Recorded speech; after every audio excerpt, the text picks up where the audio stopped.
Hello and welcome to Tomorrow is Yesterday, the show where we review every episode of Star Trek in production order. My name is Rianne Couch, and with me is returning guest host Rianne Couch. Hello. It's good to be back. I never left. You never left. I, in fact, did not leave. Me neither. You'd think that we recorded these on the same day, but we didn't. We waited. David just missed 2 weeks in a row. I'm going to start bragging on David. Oh, yeah. You might not want to come back after that. Oh, brutal. Little podcast drama. Nah, we're fine. Oh, yeah. And this is just going to be the biggest problem you guys have ever had in your friendship. I mean, yeah, we don't really have problems. I guess it would be hard to. It's so weird just like going right into the episode because usually like I'll introduce us and then David will say something random to derail the episode and then I'll have to recover from that. Oh, do you want me to? Sure, derail the episode. Isn't that what I did yesterday where I said some bad words? Yeah, it wasn't yesterday, but yeah. The day before or whatever. Whenever it was. All It days was blend together. it was recently. Like the episode dropped yesterday. Oh, yeah. Because I did it like 4 o'clock in the morning. Yeah. It's at least a bit earlier than that. It's the this day time. before yesterday. Or no, the day before yesterday. I work Because like we recorded it, then I edited it, then overnight. dropped it. where I am awake for way longer than I should be. Days are a concept to me. I know the amount of time I have before the next thing I need to do. I don't know what day it is. Don't ask me. Time is just a concept. Unfortunately. I don't know where I am right now, actually. We'll figure it out. You've just been so tired that it's just like in like an old 18th century like immortal vampire that's just seen too much already. It's just like, maybe immortality wasn't all that great. That's the kind of tired I feel in my soul at this very moment right now. Yeah. I just thought you might have something to add to that. I didn't know. I'm tired. Yeah, well, why is that? I don't know. Because you have a child.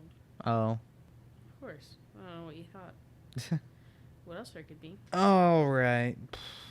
Well, let's get into like the spotlight part of the show. Are you still on the dumpster fire that is Facebook? If so, check out our Facebook page at facebook.com/tomorrowtrekpod. You do stuff and things. We do stuff and things. We post every time we put an episode up and updates on whether or not we're going to miss a week or something like that. Go just to see how I Photoshop our faces into each episode. That's always a fun time. You should just do like a process of photoshopping the episodes like every time. Although it'd be another thing for you to record and edit, but... Oh, you're talking about recording it? Yeah. That would be boring because I literally just like listen to podcasts while editing and don't talk at all. Maybe that should be like the thing that you do on YouTube for the videos that you're going to make. And then have the podcast playing over the video of you editing it. It's kind of like those Subway Surfers videos where people don't pay attention to what's being said unless they have the background thing. Yeah, but I don't edit nearly like long enough for our podcast, like, because it doesn't take me that long to edit them. But yeah, check out our Facebook page. Or if you're on our Facebook page, listen to the episodes. We have 43 followers on Facebook. I want to show them all the listeners in this month. Okay, 39, because like 4 of them are businesses. Interesting. It's more followers than I have. You don't have any. You don't have Facebook. Yeah, I don't have social media. Okay, let's get into the episode. The play's the thing wherein I'll catch the conscience of the king. Conscience of the King first aired on December 8th, 1966, was written by Barry Trivers and directed by Gerd Oswald. I hope I got that right. Spell it. Gerd? Gerd? Gerd? It's one of those two. I have GERD. It's gotta be one of those two. Do you know what that is? No. Gastroesophageal reflux disease. Oh. It's because I have a lot of acid reflux. Okay. Alright, let's get into the cast. We have Arnold Moss as Anton Caridian. Moss? Another name similar to David's and he missed it. How sad for him. Yeah. Barbara Anderson as Lenore Caridian. DeForest Kelly as Dr. Leonard McCoy, who we last saw in Miri. Grace Lee Whitney as Yeoman Janice Rand, who we also saw last week in Miri. I've only Yeah, it's only in one scene in this episode, unfortunately. I really thought something was gonna go somewhere with that one scene, and then you destroyed my hopes and Well, dreams. something was supposed to go somewhere, but they cut that scene out. It'd be another Miri versus Yeoman again. Not quite. It wasn't nearly that bad. Well, yeah. Plus, also, this lady in this episode didn't actually like Kirk. She just knew that he was an enemy. So, they had similar goals in mind. Kirk was a target. Kirk was a target. Alright, we have Nichelle Nichols as Lieutenant Uhura, who we last saw in Dagger of the Mind. William Sargent as Dr. Thomas Layton. Natalie Norwick as Martha Layton. David Troy as Lieutenant Larry Matson. Carl Bruck as King Duncan. Mark Adams as Prince Hamlet. And Bruce Hyde as Lieutenant Kevin Riley, who we last saw in The Naked Time. Which episode was that? That's the one where Sulu takes his shirt off and has waving a sword around. I missed that one. Dang. Sounds like a fun time. That episode is a fun time. Like, this character, Kevin Riley, like, he takes over the ship and sings the same song repeatedly over the intercom, just like irritating everybody. It's a fun episode. Basically, the whole crew gets this disease that makes them all drunk. It's the one where we first learn that Chapel has a thing for Spock. Oh. It's also Chapel's first appearance. I saw very little of that episode because I was just passing by. Yeah. David says that episode is like the best episode of our podcast we've done. There's a lot to unpack. All right. I mean, I only saw it for like 2 seconds, and I was like, "Wow, that's a lot of story just right there." We open on a man holding a knife, and we see him stab another man in his sleep. Both men are dressed in fancy clothes like they should be in a Shakespeare play, as opposed to a Star Trek episode. Cut to Kirk sitting in the audience. Turns out those guys are in a Shakespeare play. Apparently, Kirk's watching Macbeth. The guy Kirk is sitting with, Dr. Layton, tells him to keep his eye on Macbeth. We cut back to the stage and see a little more of the play. Then back to Kirk and Layton. He tells Kirk to listen to the voice and try to remember, because he's sure that is the voice of Kodos, the executioner. Dun, dun, dun. And that is our teaser. I 100% believe that if David was here, he also would have done the dun dun dun at the exact same time. Have you ever seen David and me in the same place at the same time? Yes. Are you sure? Yes. Literally, David officiated our wedding. Pics or it didn't happen. We didn't take pictures. Darn it! You didn't unpack that teaser yet, or? Yeah. Anything you want to say about the teaser? So, whenever we started the episode, I was fully understanding what was going on. And then whenever we sat back down after putting our daughter to sleep, and we restarted the episode, I thought we were continuing from that point, and it didn't restart. And whenever the guy stabbed the guy, I was like, holy crap, he actually did stab this dude. What happened? This isn't how I remember this happening. I didn't remember him actually killing people on the ship. I thought it was the girl. And so it took me until about halfway through that episode to realize, oh, that was just watching the beginning of it again, and not him stabbing someone once more. Okay. All right. I just thought this dude was just continuing his kill streak. Nope. He has a 0 kill streak in this episode. Captain's log, stardate 2817.6. Starship Enterprise diverted from scheduled course. Purpose? To confirm discovery by Dr. Thomas Layton of an extraordinary new synthetic food which would totally end the threat of famine on Cygnia Minor, a nearby Earth colony. What is an Earth colony? What does that mean? It's basically just like humans living on another planet that's not Earth. Oh, okay. Of course But we yeah. do that. All right, we're at the Layton's house with Kirk, Dr. Layton, and his wife, Martha. Kirk, annoyed, you're telling me that I just flew 3 light years because you think some actor is Kodos? This is how I bet my parents felt every time that I had to force them to stop the car on the road to save a turtle. You're telling me you costed me 2 minutes of my time to save an innocent life? She's not kidding. She's also made me do this. I have. I've got a picture of me doing it 9 months pregnant, too. Oh, yeah, I think... No. Never mind. I was gonna say I think that was the picture I photoshopped into the Star Trek No, that's episode, the picture but with it's Newbie on not. my back. Oh, wait, Yeah. no, wait. Yeah, it's the picture with That's the newbie same on your one? back. For this episode? No, I haven't photoshopped this episode Oh, yet. okay. The last Last one. episode. Leighton's being all broody. It's him. I know it. Also, we can only see the right side of Leighton's face. Kirk's like, but you said you discovered a new food thingy. Now you're in trouble. I'm in trouble. I'm going to have to explain this in my logs. I don't know. I just thought the whole thing was silly. Like, if it's not the captain's fault, and he's like, "Hey, false alarm," why would Kirk get in trouble? Just doesn't make sense to me. But then also, I work in places where like that is a thing where you don't need like proof that the other person actually did this. Yeah. Like my doctor's note. Like I didn't need proof that I told this person I didn't have a doctor's note. But because they said I had a doctor's note, my boss believed them and was like, they said you had a doctor's note, so give it to me right now or else you're a liar. She didn't have a doctor's note. I did not have a doctor's note. Because I had already been to the doctor and it wasn't work related. I didn't need a doctor's note. It changed nothing. All right.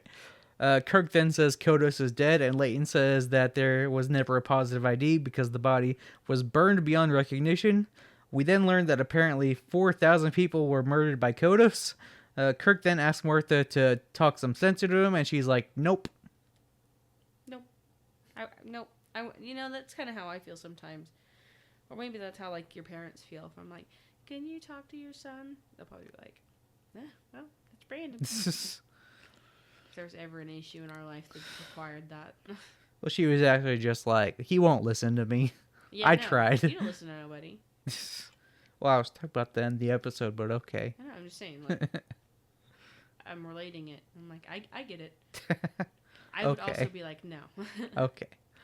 So Kirk's just like, Kodos is dead, case was closed. I'm done.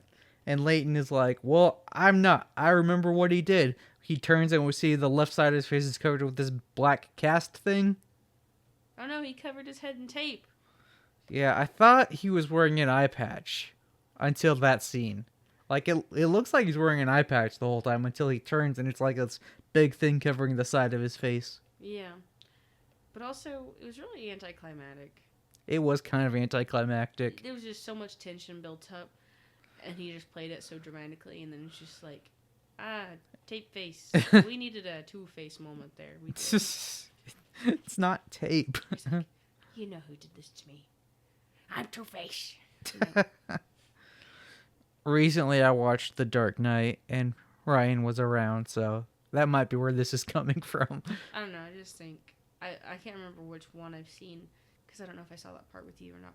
But I have seen where he was laying in the hospital bed and like half his face was just like bone and nasty and like Yeah, that's the one I watched it was, recently. like fleshy and wet, Yeah. and it was like, ew, it's pretty gross. Yeah. It used to really creep me out. Yeah, I could understand. All right, then Leighton pleads with Kirk, come on, Jim, there were only 8 or 9 of us who actually saw the guy, and we're 2 of them. Kirk just says, he's dead, and Leighton's like, well, then I invited a ghost to a party in my house tonight. Then Kirk leaves. Honestly, I really have to side with this man in this whole episode. I'm just like, there's some situations where in life I'm like, this dude looks so familiar, and I start getting like worried, and then I'm like, that person lives like 4 hours away, and there's no, like, the odds of me seeing them, but then I really like investigate, and I'm like, that's them, until I'm like, oh crap, no it's not. But You do he's that. But also at the same time, like, if you saw somebody out in public and you were like, oh my god, that's Hitler, but we all knew that, like, he might not have actually died, would you not really, really need to know if that was Hitler? Like, if this dude looked like Hitler, like, head to toe? That is fair. Like, and it wouldn't be like, I'm so angry at you for what you did, I want to kill you. It'd be like, first of all, how in the heck are you here? Second of all, we gotta get you in prison, and then consider the payments for your crimes. Okay. I don't know. Yeah, I would just say, like, I get it. On the Enterprise, Kirk is in the conference room talking to the computer. First, he asks for files on Kodos. The computer tells us that 20 years ago, Kodos was the governor of the Earth colony on Tarsus 4. He killed 50% of the population, and when Earth forces showed up, all they found was a burned body. Then Kirk asked for a background on the actor Anton Karidian, and the computer tells us that for the last 9 years, Karidian has been directing and starring with a traveling company of actors, and he has a 19-year-old daughter, Lenore. Kirk then asked for information on Karidian before Kodos' death, and the computer has no information on him from before then. Suspicious. Yeah. I was like putting all the puzzle pieces together and everything, and it's like, it's interesting that he went and had a daughter, after everything that he did. And then I want to know how she found out about everything, because if she was born after everything she did, or after everything he did, how did she find out? Why was she exacting revenge? She probably just, found out about this guy, probably just, in, a history class or some history puzzle or something. He's so, infamous, he has, a moniker, Kodos the Executioner. Yeah. Well, so, you see, he killed 4,000 out of 8,000, right? Yes. So does that mean that, people...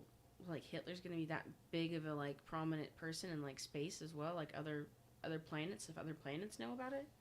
Because he killed 6 million people. That's a lot. Yeah, that is a lot. It's exponentially larger than 4,000. So would they not have that in alien history books? I feel like they. I don't know. We don't really talk about alien history books. I want alien history books. Okay. I need them. I need to know what they're going to be looking at in history books 5,000 years from now. It's not that many years from now. Yeah, it is. This would be It said 28 something. This episode would be 200 years from now. What does the star date even mean then? If not the years. Well, in this show, absolutely nothing. In this show, I swear it's just random numbers they put in. But okay. Throughout Star Trek history, the star date is just numbers that all species and Starfleet uses. The only show that really uses the date in their logs is Enterprise. And in that show, it's the 2150s. Interesting. Yeah, because in that show, it's the Federation's not a thing. It's just Earth Starfleet, and so they're using the Earth calendar. So they'll be April whatever, 2155. That makes sense. Yeah. So then Kirk pulls up pictures of both Kodos and Karidian and compares them side by side. Spock then walks in. Apparently Spock also knows Layton, so Kirk asks Spock if he thinks Layton is the kind of guy who lets his imagination run away with him, and Spock's no, he's a logical, brilliant scientist. Spock says the ship's ready to leave, and the Kirk's nah, I'm going down to the planet. Interesting. Kirk's at Layton's party. He asks Martha where Tom is, and she says he went out. He'll be back soon, though. Now, I don't know about you, but if I'm throwing a party for the sole purpose of trapping a secret murder actor, and I'm the only person who can identify him, I wouldn't leave the party. I don't know what was going through this man's mind. But if you're in a horror movie situation, or secret Hitler, secret murderer situation, definitely don't put yourself in white people scenarios in movies. I just feel that's just a no-brainer. Okay. Lenore then walks in. She calls Kirk the welcoming committee and takes his drink. Kirk compliments her performance in Macbeth and introduces himself. He then tells her that he was hoping to meet her father tonight. She says he never meets anyone or goes to parties. Kirk then has this line: an actor turning away at his admirers? Very unusual. Which is made even funnier when you realize that, 1, these are actors saying these lines, and 2, that by all accounts, William Shatner had a huge ego while they were making Star Trek. Absolutely, and apparently still does. Apparently still does. Check out our mic check on Patreon to see what she's talking about. Nice ad drop. Yeah. It's very, very cheap. Only $3. Only $3. And we have a 7-day free trial, so you don't even have to pay the $3. Yeah, why don't you just do the free trial? You might as well. I do that. I wouldn't blame you. You're not ripping us off. We do the same thing. So go ahead and do that free subscription just to get back at us for doing that to other companies. That is not reverse psychology. Alright, Kirk asks what's next for the actors, and she says they're playing a show at Benicia Colony. If the Astral Queen can get them there, Kirk assures her it's a good ship. They talk a little more, and Kirk asks her to leave. Yeah, nice talking to you, Ho, but you gotta go. No, not like that, like, leave with him. Of course you did. It doesn't even have to be 2 seconds into Kirk looking at a woman before he starts rizzing her up, and I just think this man's got to be so lonely out there on that starship. Yeah, he is. That's actually like a very important part of Kirk's character. This poor man.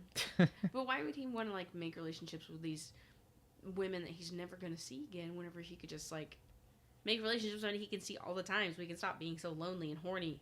Well, technically this isn't in canon yet because we're still in the original series. But he does have a kid out there with the girl he had a thing with. Which one was it? Carol Marcus. She's in the movies. Because there was another thing like that in Picard. Yeah, Picard, that was definitely riffing on Kirk and his son. Yeah. Yeah. Yeah, Picard is like full of like kind of riffing on the original series movies. Or season 3 at least. I liked it regardless. Yeah, it was good. All right. Cut to Kirk and Lenore on a walk outside. Lenore points out that Kirk is a lot sweeter when there's not a bunch of people around to be Captain Kirk in front of. Oh. Smooth burn. They're about to kiss when Kirk sees Leighton lying on the ground. He runs over to him. Once he sees that he's dead. How romantic. Honestly. He's dead, but not Jim. Because he is Jim. Bones has this line he says throughout the series, like, he's dead, Jim. I've heard of that. Yeah. Quite often. Like, he doesn't, like, try to CPR or anything. He just sees someone and says, he's dead, Jim. Man, he must be really dead for him to hear he's dead, Jimmed. Yeah. Whenever I die, I want them to make sure he's dead, Jimmed first. Okay. Just be 100% sure. Okay. I'll start going by Jim, because my middle name's James. And someone can, he's dead, Jim. Isn't it? You could, oh my god, your nickname could be Jim. Yeah, I will never do that, though, because James is my father's name, and I will never go by my middle name. I love you, Jim. Don't do that. Alright, cut to Martha covering Tom with a blanket. She says at least he has peace for once. Then asks why would someone kill him if he's wrong about the Canadian thing. Kirk says he doesn't know, but he's gonna find out. Kirk pulls out his communicator, has Uhura put him through to Captain Daly on the Astral Queen. Apparently, Daly owes Kirk some favors, so Kirk asks him to strand the actors so the Enterprise can transport them. What a bro, honestly. What a bro. I mean, some people died because of this, but what a bro.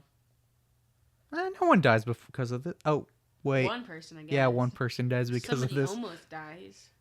Someone almost dies. A few people almost die. A lot of people actually almost die. All right. If we're using almost, we can stretch that, and pretty much everyone could die. I mean, yeah, they almost blew up the ship, so a lot of people almost died. Yeah, it would have been Space Titanic, honestly. Yeah. It wasn't an iceberg, it was a phaser.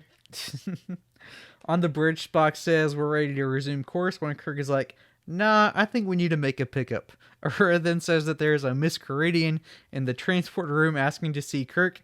Spock's reaction is great. How did you know this lady was coming aboard? I'm the captain.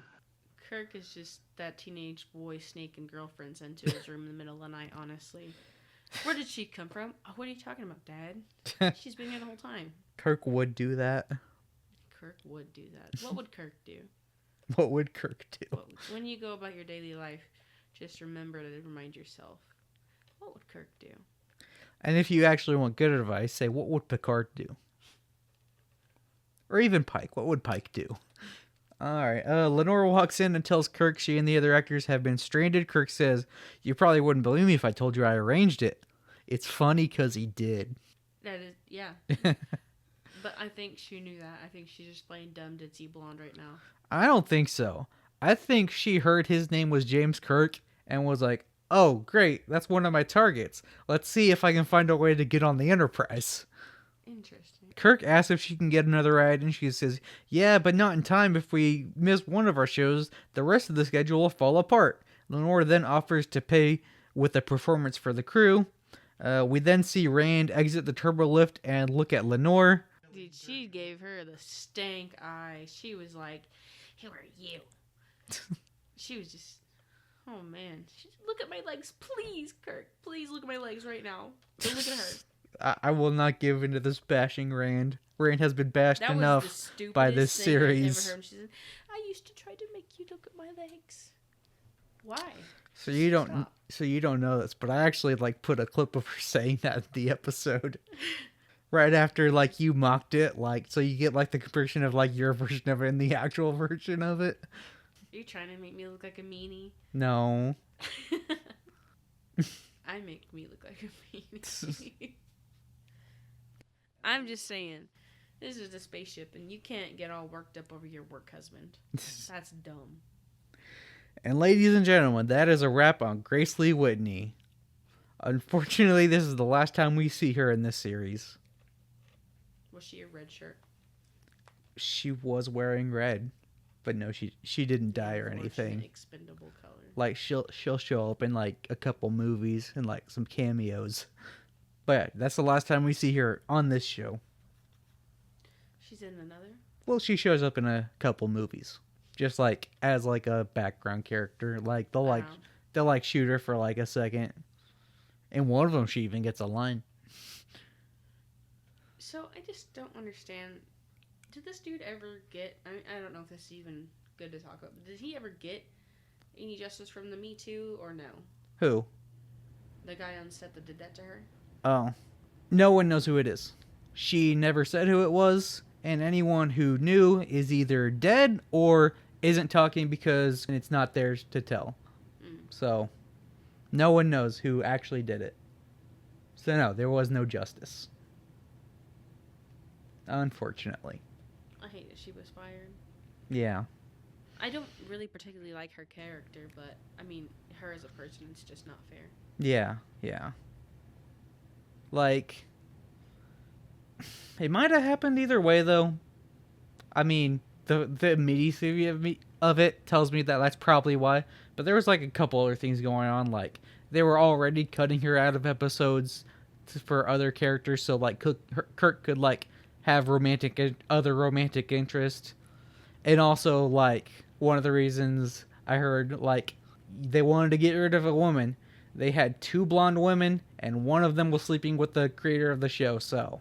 Makes a lot of sense. Hollywood logic. Yeah. I feel personally, I would just like the original series a bit more if it was a little less, sexual. If instead of Captain Kirk trying to find the nearest thing to riz up, he actually had just one consistent love interest, or just no love interest. Even just the one consistent love interest, even if it was the one on the, was it Yeoman? Yeah. Is that how you say it? Yeoman, yeah. Yeoman. If it was, her the whole time, I'd be like, yeah, that's fine. But, the whole, nifty-difty back and forth, I like this other woman on this planet, I'm going to flirt with her, but then I'm also flirting with you, and then I'm flirting with this 300-something-year-old child, and then I'm flirting with you, too. It's what are you doing? Just focus on your job, dude. So you know how I know for a fact that you're being honest and you would actually like the original series better if it was that way?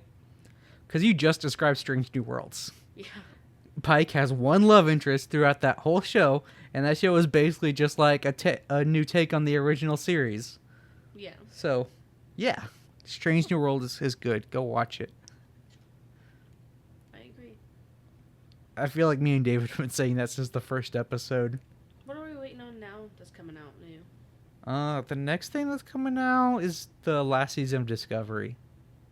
Oh, I feel like I watched You've watched a little bit. Like, that was the one where they met the aliens that we were like, those are like the Arrival aliens. Oh, yeah. Yeah. So, yeah, you've watched a little bit. Lenore leaves the bridge, and Spock asks Kirk where they're headed. Kirk tells him Benicia Colony, and Spock's like, but that's 8 light years off course. And then Kirk snaps at Spock.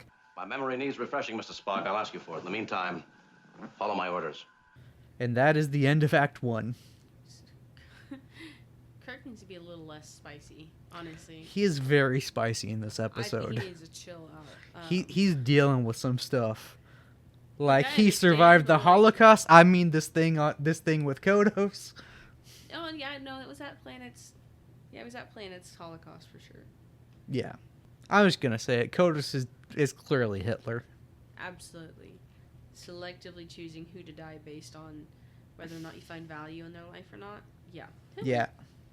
Captain's log, stardate 2818.9. There are many questions in my mind. Too many, perhaps. About the actor Caridian and his daughter. For personal reasons, I'm almost afraid to learn the answers. On the bridge, Kirk asks Spock for an ETA on Benicia Colony. Spock says they'll get there on stardate 2825.3. So if I understand stardates correctly, and I'm not sure that I do, that's 7 days. I think. How long is the 7 days? Well, the captain's log said they're at stardate 2818.9. And Spock says they'll get there at 2825.3. So, I think that's 7 days. That's 7 numbers at least. I think those are days. That's too much for me to try to figure out. Yeah. Kirk goes over to Spock's station, has the computer spit out a list of all the survivors who saw Kodos. J. Kirk, T. Layton, E. Molson, K. Riley, D. Eames, and Kirk's like, wait, Kevin Riley? Computer's like, yeah. So Kirk then tells Spock to have Riley, who's apparently a communications officer now, not a navigator. Which is weird. That happened last week, too. Like, last week we had, crap, what was his name? John something. Look, listen, Starfleet's understaffed. They need a lot of people to be a lot of things, alright? But, yeah, last week they had someone who was communications officer who we previously saw as a navigator, and now they're doing the same thing with Riley. Because now he's in communications, but we last saw him as a navigator. They're on rotation. Farrell, that was that guy's name. Did Farrell die? No, Farrell didn't die. Okay.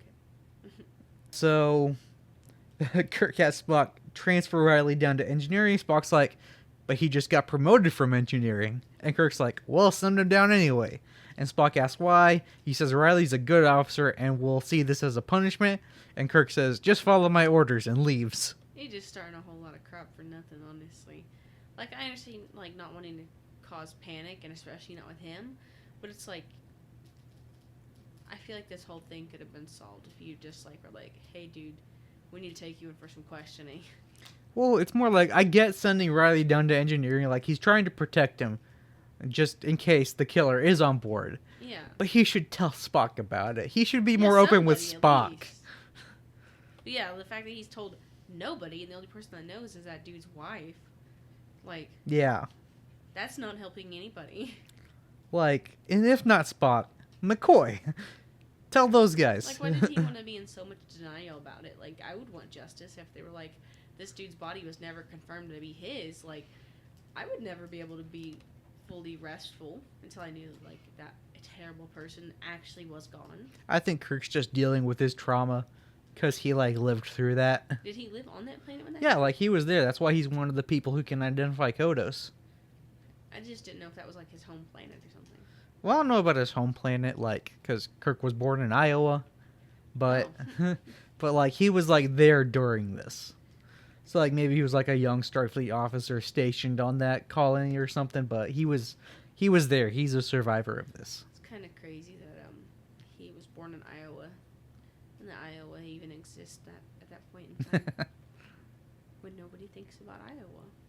What's funny is when Chekhov shows up in this series, he'll talk about the Soviet Union as still existing, even though now in current time it doesn't exist. I guess it's coming back. Putin has his way. Cut to sickbay. McCoy opens with this really good line. Mr. Spock, the man on top walks along his street. chain of command is often a noose. It's a common phrase. I've never heard that. Or, like, it's an old thing. People have said it. All right. I've never heard that in my 24 years of existence. I guess I've got to do 6 more. Okay.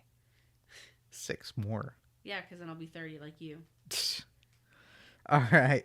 Spock doesn't care, though. He just wants to know if McCoy has noticed the captain's strange behavior. And McCoy's like, nope. And this is the first time all week I've been able to drink. You want some? Well, our daughter has woken up, so if you hear a toddler over the microphones, that's why. Her guest appearance is going to be the best thing to happen to it. Yeah. Honestly. Best thing to happen to the podcast. And Spock says, my father's Grace was spared the dubious benefits of alcohol. And McCoy says... What about your mom? And McCoy says, oh, now I know why they were conquered. And I want to stop here for a second. Conquered by who? Were the Vulcans conquered by just some nameless alien race we don't know about? Or is McCoy implying that humans conquered Vulcan and that's why a Vulcan is serving on an Earth ship? Interesting. Was he being racist? No, I don't... Okay, maybe. McCoy does have, like, a history of being racist with Yeah. Spock. But still, like, I just found that line interesting. Because, like, in canon, there's no point of, like, the Vulcans being conquered. But this line here... Maybe he's just talking out of his butt because he's drunk. Spock says bringing actors on the ship is illogical. And McCoy is like, it has nothing to do with logic. Kirk has the hots for the Curidian's daughter. And he's not wrong. Well, I mean, it's both, but...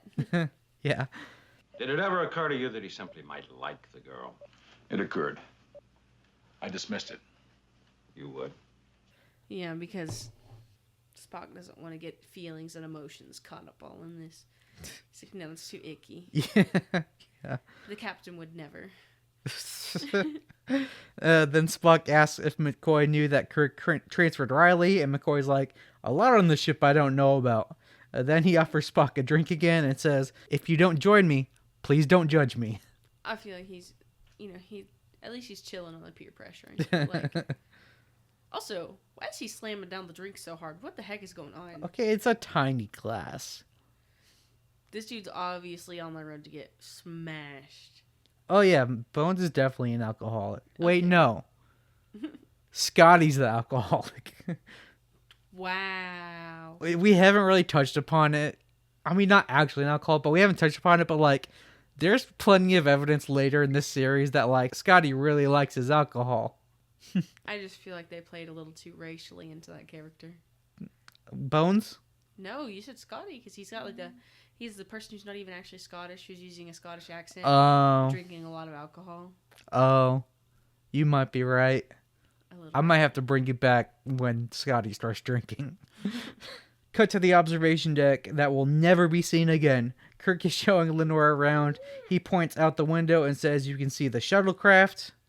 I think this is the first time in the series they established they have shuttles, meaning that in that one episode when the transporter was broken and Sulu was freezing to death, they totally could have saved him with a shuttle. And Bill's character. Lenore asks Kirk if he ordered the soft light special for the occasion, and Kirk's like, no, if I did, there'd be music too. It was just such a smooth way of like shutting her down. Like, you think that this is supposed to be special for you, ho? Who do you think you are? You're on my ship. He then says that they try to emulate night and day on the Enterprise to match Earth. 2 things.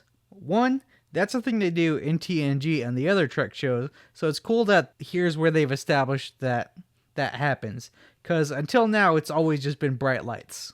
Interesting. This is the first time it's been like dimmed lights. And 2, I think this... Oh, never mind. The second thing was that this is the only time that they do that. I'm glad your 2 points could be made into 1. Then they flirt some. Lenore quotes Starlight, Star Bright, then says the Enterprise has so much power surging and throbbing. Definitely not a penis metaphor. That line made me so yucky inside. I was like, don't ever say that again. I think I felt the same thing that people feel whenever some people say the word moist. And so I finally understand. So all the people who I've met that are afraid of the word moist, and I said moist, I'm sorry, and also moist. She then takes that same metaphor and comparison and uses it on Kirk. She then asked Kirk about the women on Earth. Then Kirk asked when the first time she saw her dad act was, trying to get an idea if this guy was acting while Kodos was still alive. But, like, the only time she would have known is whenever she was born, and it says this dude's been acting since, after Kodos' death, supposedly. So she wouldn't have ever even known if he had acted before that time. That's true. You're right about that. All right, but then she deflects, then asks about the women again, quote, has the machine changed them, made them just people instead of women? Which feels like a sexist line. I can't put my finger on why, but being as we're talking about the original series, I don't think I'm too far off base here. I couldn't tell if she was, like, making, like, a sexist remark or a feminist remark. Like, being like, oh, are women now equal to you guys? Or is it just the same because of the machine? I couldn't tell if she was pro-women or, like, women are just boring. It feels like she's pro-women if they're not, like, working women. Oh, so, like, women don't need to work? Kind of thing? Yeah, like I feel like she's saying, like, with all this technology and women working side by side with you, are they not women anymore? I just have to interrupt you, Brandon, because Yeah. I just put that hat on our daughter's head. And I call her cute every time I put it on her head, and she just went, cute. Yes, you are cute. Oh. You're so cute. You're the star of the show. Cute. Say it. Say cute. Say cute. Pat, pat. Say cute. Cute. Could you hear it? Yeah. The cat also wanted to make an appearance, too. Just... Oh, you blowing kisses? There you go. The audience is so blessed. All right. Kirk answers, a woman is always a woman. Lenore compares him to Caesar, and they make out. Of course they do. The chemistry between them just feels so weak, and it's because it is. They both have ulterior motives. Yeah. But, so, I mean, I guess it works in that part. The actors did a great job of that, where it feels so awkward and forced. Yeah. In the original script, Janice Rand was supposed to show up in this scene. And do what? Basically just, like, bring Kirk, like, a pad with some documents he needed to sign. While they were making out? No, and then leave, and then she'd say something like, I don't think she likes me, and Kirk would say something like, she's a fine yeoman, or something like that. Basically, she was supposed to walk in, hand Kirk some things, and walk out. And then they talk about her. That makes sense. I don't know if it would have added to the scene much. Unless they did something later on with her in the show. Yeah. Like, I But know then what you're again- trying to do. You're trying to steal my man. But then again, she did get fired before I this know. before this show shot. So basically, they just put her in that one scene earlier just to be like, okay, contract's done. Cut to the bridge. Spock is sitting at his station just trying to figure out what the heck is going on. So he asks the computer to find common history with Dr. Thomas Layton, Anton Caridian, Lieutenant Kevin Riley, and Captain James T. Kirk. Now he gets the answers he's looking for, but I only see one problem. Anton Caridian isn't going to have any common history with the other three. True. But I'm sure 'Cause Spock they could would- figure they would that out. technically be directly unrelated. Yeah. Cut to McCoy and Spock talking in a hallway. McCoy's trying to write Spock off, but Spock's about to give us a full history lesson. On Tarsus 4, there were 8,000 colonists. The food supply was attacked by a super fungus, so Kodos took full power. He would separate the citizens, kill one group, and let the other live. In the Enterprise Mirror Universe episodes, when Archer and Hoshi are on the hijacked Defiant from the main universe, they look up what happened to their main universe counterparts, and in the bio that was written for Hoshi, it said that she was one of the colonists who died on Tarsus 4, which that's just an interesting fun fact. It was never actually seen on screen, but like in the thing they wrote for it, like they wrote that, Dang. which makes me hate Kodos even more because I like Hoshi. Have I met this character yet? You've watched some Enterprise. She was the communications officer in that show. Spock says apparently he had his own theories on eugenics, and McCoy says unfortunately he wasn't the first, which nerds today would look at that scene and go, Khan! He's talking about Khan! I immediately thought about Hitler. Exactly. He's very obviously talking about Hitler. You've got to remember that at the time they were making this show, them looking back on World War II would be like you and me looking back on 9/11. Yeah. Yeah, like that. It was like that point in history, like just a couple decades after. It's crazy now because, like, I work with kids who are, like, 16, 17 years old, and I ask them, like, do you even know about 9/11? They're like, oh, well, they talk about it in school, but I don't even understand why it's such a big deal. Because America had never been attacked, and we were attacked. Yeah, it's the first time we realized, like, oh, crap, people We're can do we're damage. vulnerable, We yeah. can be attacked. And, like, I mean, I think it was, like, 2,000 people or something that died, you know? Or around that number, like, you know, any amount of loss is a great loss, but Yeah. that was a massive amount, and it was not in just one location. It was like we had one hit the towers, one hit the Pentagon, and one hit just in a field, right? Yes, yeah, something like that. So, like, it's monumental. It's huge. Yeah. It's just kind of crazy to me that kids, like, look back on that and don't understand. It's like, I guess since we, like, never lived through, you know, World War II and, you know, the Nazis and stuff, like, we don't quite understand the gravitation of it. But I was born just a little bit before it. And you were born old enough to maybe even remember a little bit of it. Not really. Like, I would have been in school or something, but, like, I didn't really realize, like, the whole thing with 9/11 until a year later. Okay, back to our main thing. He was talking about Hitler. Spock goes on for a minute about how terrible Kodos was, then brings up that they never positively identified his body. McCoy, interested now, asks how Curidian is tied to all this. Spock tells him that Curidian's history starts the day Kodos died. 7 of the 9 eyewitnesses all died when the Curidian acting company was around. Yeah, so, like, there's just so many things that are just not coincidence at this point, where I feel Kirk could have comfortably been like, you're so right, dude. Yeah. Let's take care of this right now. Cut to Riley alone in engineering. He calls the rec room on comms. In the rec room, we see Uhura playing the instrument we saw Spock playing in Charlie X. Matson answers the comm. He asks what Riley did to get sent back to engineering, and Riley has no idea. Riley asks Uhura to sing a song, and she does. Now, I'm not going to sing it, because I do not have the voice. I don't have the voice of Nichelle Nichols, so I'll read the lyrics. The skies are green and glowing, where my heart is, where my heart is, where the scented lunar flower is growing, somewhere beyond the stars, beyond Antares. I'll be back, though it takes forever. Forever is just a day. Forever is just another journey. Tomorrow a stop along the way.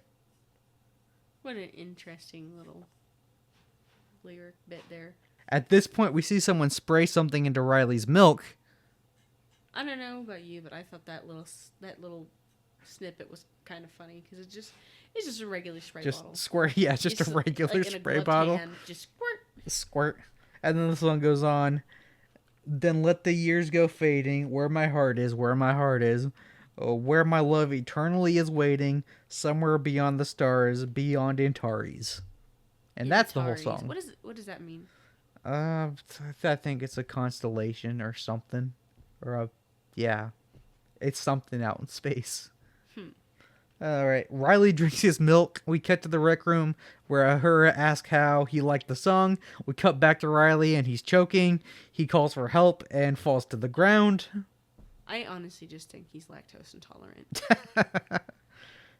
That's actually Then why'd he drink the milk? the same reason I do, and I am lactose intolerant. Okay, that's fair. How many times am I, like, drinking a glass of strawberry milk and then, like, 2 days later I'm like, oh, my tummy hurts. That happens often. Alright, fade to Riley unconscious in sickbay. Spock tells McCoy he has to save him, and McCoy doesn't know if he can. And Spock tells him that if Riley dies, Kirk will be the only person alive who can identify Kodos and the next target. And that is the end of Act 2. Captain's log, stardate 2819.1. Ship's officer Riley's condition worsening. Dr. McCoy making lab analysis to determine cause and antidote. Entire crew deeply concerned. There's so many logs in this one. Does that normally happen? There's like a normal amount, except there's like one extra one because McCoy has a log and he usually doesn't.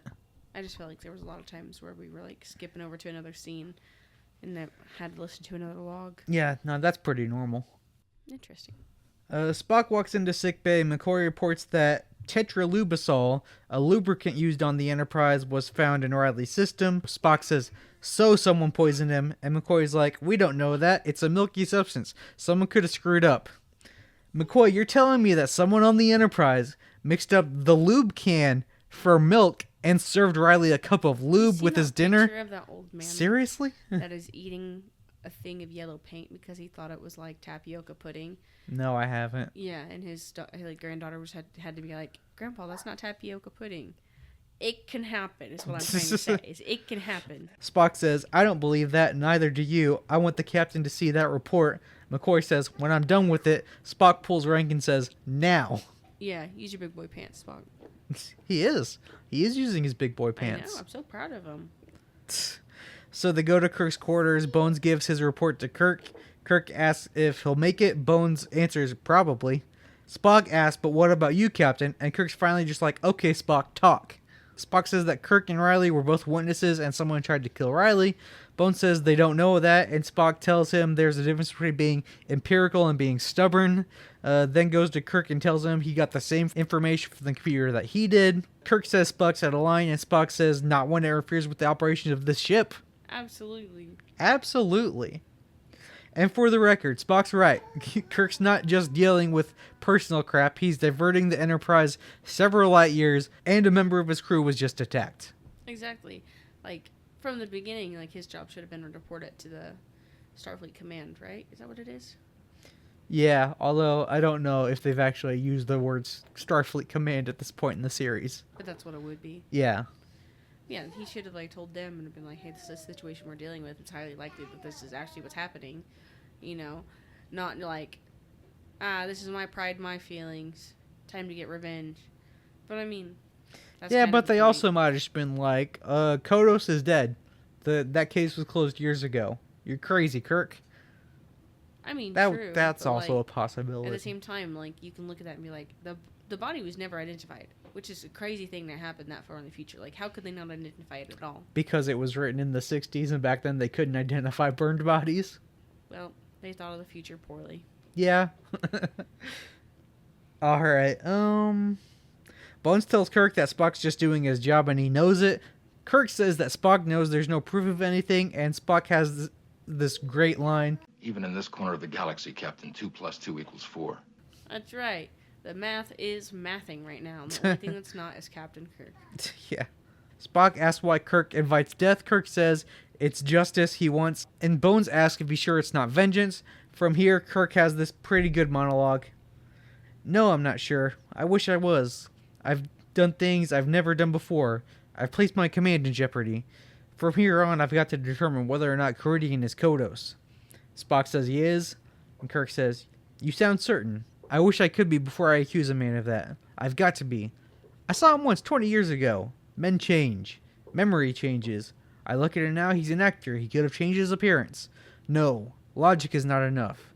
I've got to feel my way. Make absolutely sure.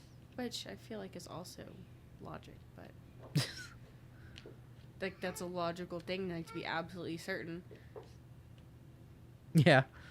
And Bones asks, what if you decide he is? Do you play God? Because that won't bring back the dead. And Kirk says, no. But they may rest easier. I agree. Alright, we get a shot of the Enterprise and cut back to Kirk's quarters. Now it's just Kirk and Spock. Spock saying that logic proves his theories.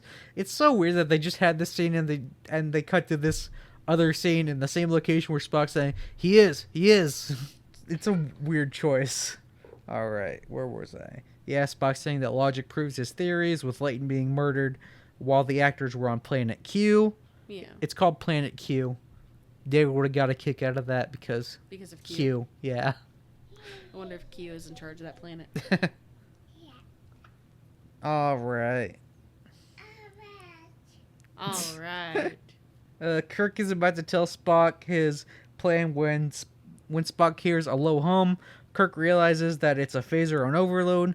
Kirk orders for an evacuation on this deck and a double red alert, which is apparently like a red alert, but double. Oh, man. Double of them. I couldn't imagine. While Spock's throwing everything around looking for it, He orders the double red alert while Spock's throwing everything around looking for it.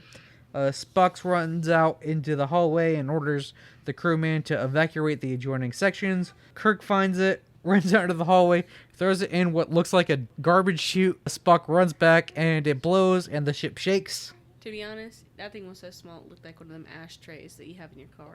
It did kind of look like that, didn't it? So maybe the Enterprise just has a little ashtray right there.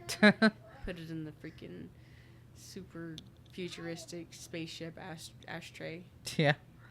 Cut to Ceridian's quarters. Kirk walks in and Ceridian is all upset, saying that the captain should respect his privacy.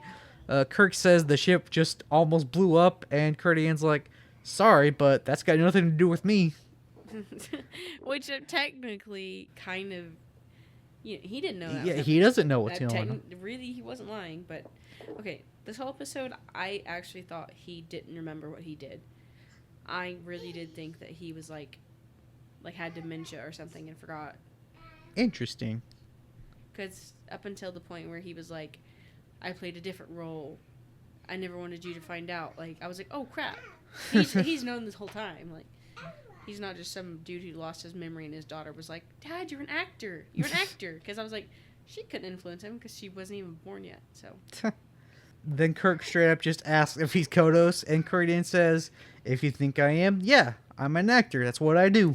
Kirk asks him what he was 20 years ago, and he answers, younger. This dude's such a jerk. Oh my god. I mean, yeah, but... Then Kirk hands him a piece of paper and tells him to read it into the comms device on the wall. It'll compare his voice to voice film they have of Kodos.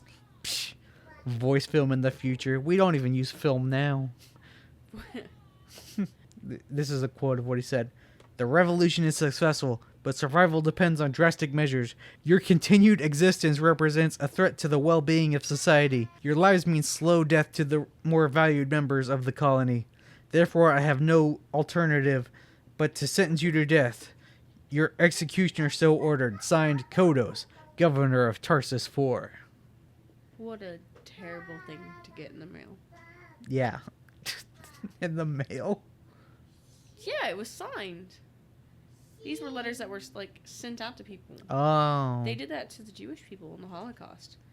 Oh. They like sent them notes and they're like, hey, your family's getting sent here because you're Jewish. Or suspected of being a Jew. You didn't have to actually be Jewish. They were just like, you look Jewish. Oh. Yeah. So like he is directly Space Hitler. Yeah. Okay. Kirk points out that he knew the words, barely looked at the paper. Ceridian says he memorized his roles quickly. Kirk's not buying it, says he's played this role before, when he blasted his audience out of existence without mercy. Ceridian says that man used to strive for greatness, that Kirk has no humanity. He's a symbol of a mechanized society. This dude's thinking is just so backwards. Yeah. Which ironically is the exact opposite of what Lenore was saying about him in that last scene earlier. You're so human, Jim Kirk. Kirk says that man has tools now, but we still strive for greatness. Ceridian says that Kodos had to make life and death decisions. As Starship Captain ought to understand that. Kirk understands that 4,000 people were needlessly killed. Ceridian says it was to save 4,000 others. Then says to Kirk, if he's so sure, kill me now. Kirk points out that there are no records of an Anton Ceridian before Kodos died. Then Ceridian has this good little monologue. Blood thins, body fails. One is finally grateful for a failing memory. I no longer treasure life, not even my own. I am tired. I felt that. I also felt that. And the past is a blank. Did you get everything you wanted, Captain Kirk? Kirk says, you're still alive, so no. Then Lenore walks in, being all offended. How dare you? You're so cruel. You're not human. I was just a tool. You have no mercy. And Kirk says that if he is Kodos, that he showed him way more mercy than he deserves. Listen here, toots. I'll tell you what's mercy. Cut to sick bay. Medical log. Lieutenant Riley is sufficiently recovered to be discharged, but Captain has ordered him restricted to sick bay to prevent contact with passenger who calls himself Ceridian and is suspected of being Kodos, the executioner. and of murdering the lieutenant's family. Good job, Bones. Riley is in the background and here the whole thing. It's like leaving the children's bedroom door open whenever they're waiting for Santa Claus. It's like, either you got to dress up in a Santa suit, make that crap look believable, or shut that door and make sure your kids are asleep. 'Cause if you can't commit to the bit, you're screwed. Yep. And that is the end of Act 3. Alrighty. Captain's log, stardate 2819.8. Suspect under surveillance. Strategic areas under double guard. Performance of the Caribbean players taking place as scheduled. So we're in the theater because apparently the Enterprise has a theater. Yeah, why wouldn't it, man? You know, that's an essential. Maybe it's more like how in school the gymnasium was also the theater that the theater kids would perform on. I don't know if that's how yours was, but That is how ours was. yeah. So they got like this big open area that is the theater, quote quote. All right. Lenore announces to the audience that they'll be performing Hamlet. She says, Hamlet is a violent play about violent times, as if she hasn't murdered 7 people in current times. She would never. Why would you say that? She could never. She's an actress.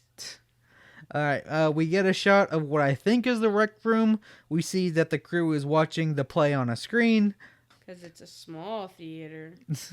It is. Cut to Kirk's quarters. He and Spock are comparing 2 pieces of paper that look like they have sound waves printed on them. Spock says looks like they have a match, but Kirk says it's not an exact match, though. Which is crazy, because he was talking up that machine like it was the best thing on earth. Like, doesn't matter if you disguise your voice. Dude didn't even try to disguise his voice. He said it exactly as is. And it was like, well, it could be, I guess. Like, I'm not 100% sure.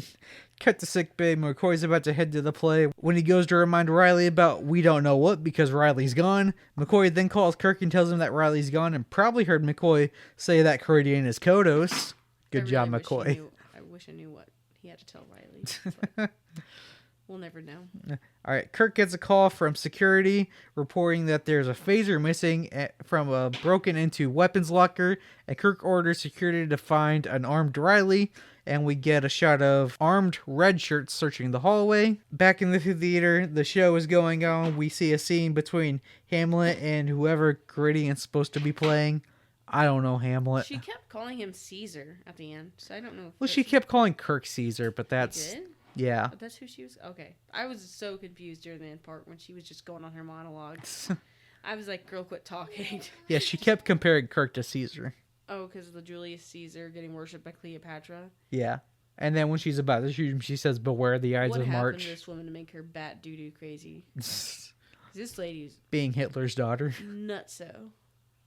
I guess doing terrible acts whenever you were attempting to impregnate somebody is not a great idea for your future children. That's what I'm saying. Is like, I don't know. Okay. Some things are just genetic. But the last line we clearly hear is, so art thou to revenge, when thou shalt hear, I am thy father's spirit, doomed for a certain term to walk the night.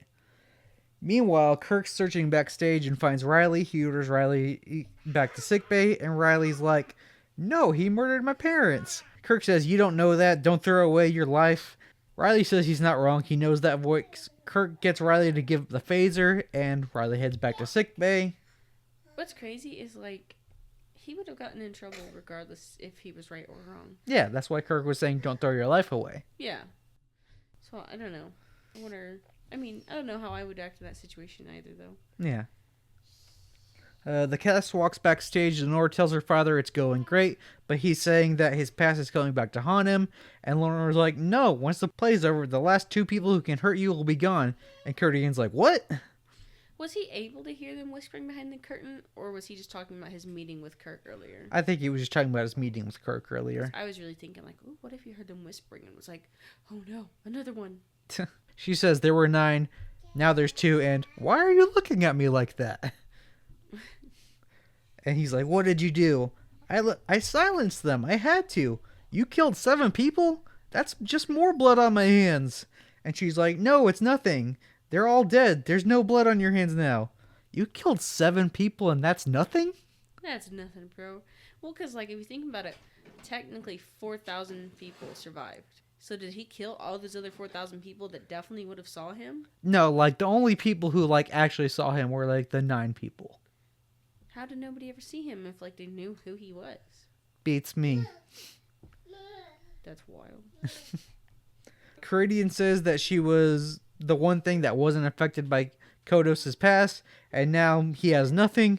She says that he's safe now, no one can touch him, not even Captain Kirk. One problem with that, you left 2 alive, including Captain Kirk, so no, he's not safe. Yeah, and also, like, dude was probably gonna live a peaceful ending life, even though he shouldn't have, if his daughter never even did that crap in the first place. Yeah. If she just let those people alone, they would have just thought he was dead, and he could have died as whatever to Caridian. Yes. But she had to drink the dum-dum juice. Alright. Yeah, you strongly opinionated right now? She's saying, milk, milk, milk, milk.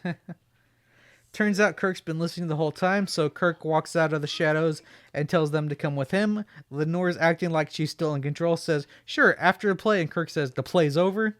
Kodos says that he was a soldier who had to do terrible things. Lenore says he has nothing to justify. Dude murdered 4,000 people. He has a whole lot to justify. I would like this woman as a voice actress. Oh, She's yeah? got, like, this weird, strong, like, I don't know, deranged voice. And Oh, yeah? She plays her part well. She's very much plays the part of a crazy woman. Yeah.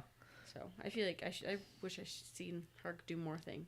But Kodos then lists off all the things he has to justify, and Lenore says, I saved you, though. Kirk says, by killing 7 innocent men, and Lenore's going full crazy, says, they weren't innocent, they were dangerous.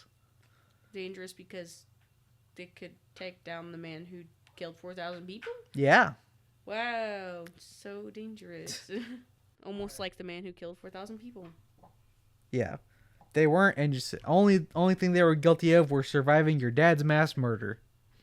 True. All right, Lenore then takes a guard's phaser and then runs on stage. Kirk says she'll never make it off the ship, and Lenore has this creepy line, it'll become a floating tomb, drifting through space. The soul of the great Caridian giving performance at every star he touches. Whenever she said that, it made me wonder if like she was going to kill her dad anyways.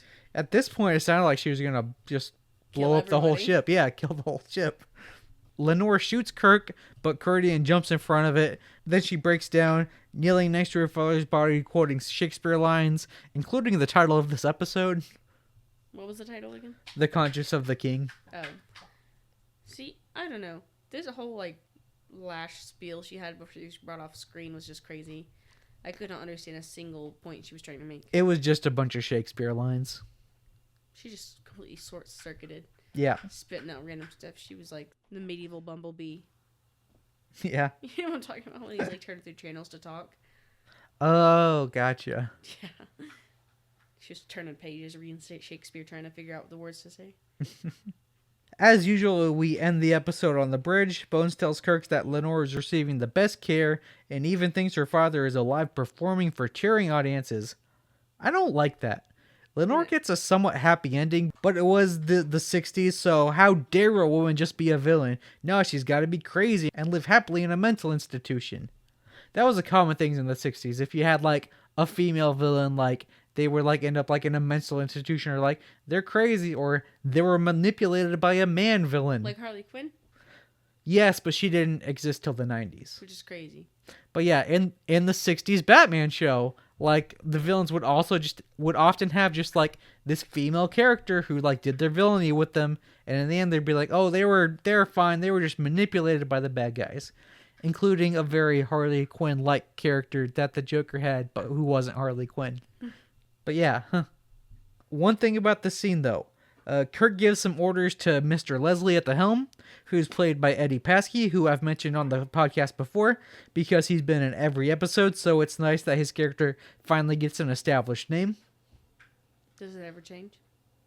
I don't think so at this point. Like, he's had a couple other names, but I think this is like the final one they establish. I remember you talking about that. Yeah, this guy's a background actor who's been in every episode. Okay. You really cared for her, didn't you? Ready to leave Benicio orbit, Captain. Stand by, Mr. Leslie. All channels clear to Uhura? All channels clear, sir. Whenever you're ready, Mr. Leslie. Leaving orbit, sir. You're not going to answer my question, are you? Ahead, warp factor 1, Mr. Leslie.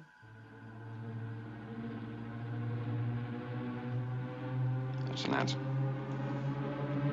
I don't feel like it was, but you know, I really am stuck in this position where I'm like, was he really trying to rizz up this chick before he knew that she was a murderer, or after she knew that she was a murderer? Because Before she knew she was a murderer. Because I feel like he went in it. Because like there was a point where he's like, where she said like, "Was this always your plan?" And he was like, "Not at first," or like, "Not forever," or whatever. Like basically like. Well, that part, the idea was at first he was like just trying to get close to her to get information on Creighton so he could figure out if he is Kodos. But then he caught feelings. Which is crazy because like, she would know about him being a murderer and stuff.